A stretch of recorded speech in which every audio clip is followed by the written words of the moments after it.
the first part, I'm going to walk through an interactive workflow, how somebody would experiment with their code using one of the IDEs that are supported.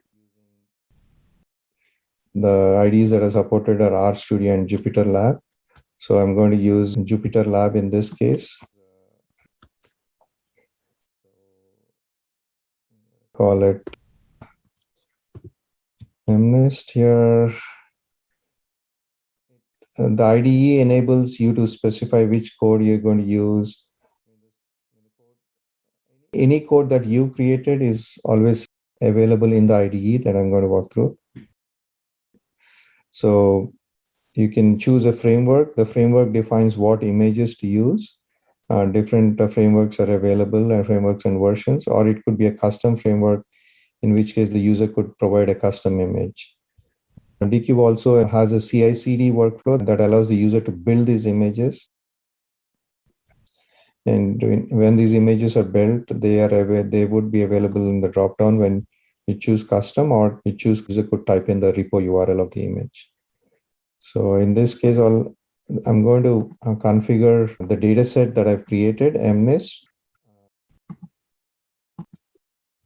so that it's made and configured so that data set is available at this path to the IDE. So this is like a mount path to an IDE or a batch run that we'll go into a little later.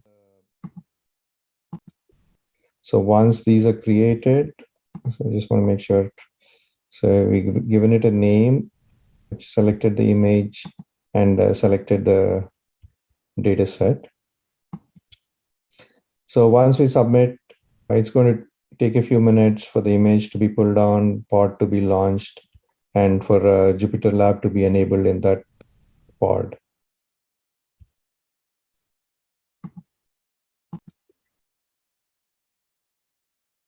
Once the pod is up and running and Jupyter Lab is enabled, the icon at the far right is enabled. You can click that to open up the IDE.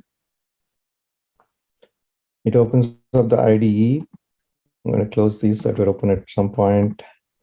All the repos that you have are available in these different folders here. Code is available here, data sets are available here, models are available here. So I'm going to go to Workspace, DCube examples, MNIST. And for example, to run anything, run any code, this is just a simple notebook that enables you to run your code. I mean, the data scientist could experiment with code here and run through. This is a standard normal Jupyter Lab workflow. You can run through all the cells. Once you're satisfied that the code is what you would like to be run on a different data set or a larger data set or used in a batch job, you could export. You could choose that and export export the notebook as a Python file, in which case it will be downloaded, and then you could commit back into the Git repo to be available for any batch run that you're going to run later.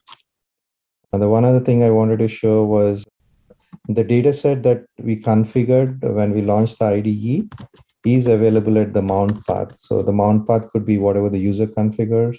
So the data set contains this one gzip file, so it is available at that mount path. So that kind of demonstrates the usage of IDE. I mean, a simple sample usage.